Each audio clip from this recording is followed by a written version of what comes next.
Good evening friends. இவங்க என்னோடய அக்கா ஹஸ்பண்ட். இந்த ஊர் பக்கம் ஆடி 1 அப்போ வந்து தேங்காய் சுடுறது வழக்கம்னு எங்கள் அத்தா சொன்னாங்க. அவங்க சின்ன குழந்தையா இருக்கும்போது அவங்க பாட்டி வீட்டில் இந்த மாதிரி ஒவ்வொரு ஃபெஸ்டிவல் அப்போ பண்ணுவாங்கன்னு சொன்னாங்க.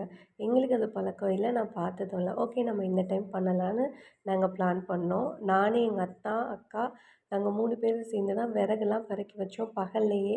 ஏன்னா பசங்க ஸ்கூலுக்கு போயிருக்காங்க. அவங்க வரவும் நம்ம தேங்காய் சுட்டுக்கலான்னு பிளான் பண்ணோம். அவங்களும் பார்க்கட்டும்ல, ஏன்னா அவங்களும் அதெல்லாம் பார்த்ததில்ல. அதனால ஒரு வழியாக விறகுலாம் ரெடி பண்ணி வச்சுட்டோம்.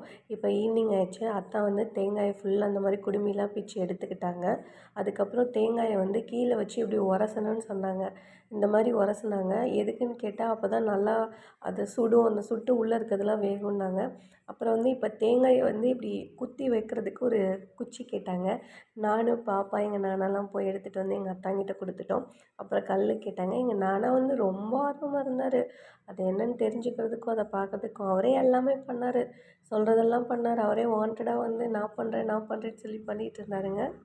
அப்புறம் இந்த குச்சி ஷார்ப்பாக இருந்தால் தான் தேங்காய்க்குள்ளே விட முடியும்னு அத்தை வந்து ஷார்ப் பண்ணாங்க. அப்புறம் தேங்காய் அந்த ஹோல் பண்ணிவிட்டு அதுக்குள்ளே இருக்க தண்ணி எல்லாம் எடுத்து வச்சுட்டோம் நாங்கள் டம்ளரில். இது உள்ளே இருக்க தீனிங்க. நடக்கடலை பருப்பு, பொட்டுக்கடல, வெல்லம் இதுதான் நாங்கள் தீனியாக சேர்த்தோங்க. எங்களுக்கு ப்ராப்பராக இதுதான் நாங்கள் நினச்சி சேர்த்தது. அதே மாதிரி அந்த சேர்த்துட்டு தேங்காய் தண்ணி எல்லாம் சேர்த்து அந்த குச்சி ஷார்ப் பண்ணோம்ல, அதை வந்து இந்த ஹோலில் ஃபுல்லாக நாங்கள் க்ளோஸ் பண்ணிட்டோங்க. இப்போ வந்து அத்தை ஒவ்வொரு விறகா எடுத்து வச்சு நெருப்பு மூட்டினாங்க. நானா பயங்கர ஹாப்பியாக இருந்தார். இப்படி தாங்க இருந்துச்சு அந்த தேங்காய் அந்த ஹோல் பண்ணும்போது. அந்த குச்சியை வச்சு நல்லா டைட் பண்ணும்போது இப்படி தான் இருந்துச்சு. அத்தை ஒரு வழியாக நெருப்பு மூட்டிட்டாங்க. இப்போ தீ மூட்டினதுக்கப்புறம் அத்தை வந்து தீயில வாட்ட ஆரம்பிச்சிட்டாங்க. ஏன்னா இதுதான் அந்த ஃபெஸ்டிவல்னு எங்கள் அத்தை எங்களுக்கு ஒவ்வொன்றா சொல்லிகிட்டு இருந்தாங்க.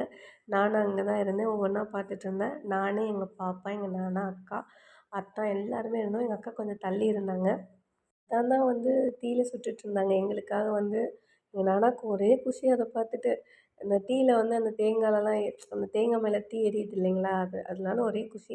எங்கள் அத்தானுக்கு பயங்கர பிஸி. இந்த டைம்ல எங்களுக்காக வந்து இதெல்லாம் பண்ணி குடுத்தாங்க. எங்கள் அத்தானுக்கு ரொம்ப ரொம்ப நன்றி.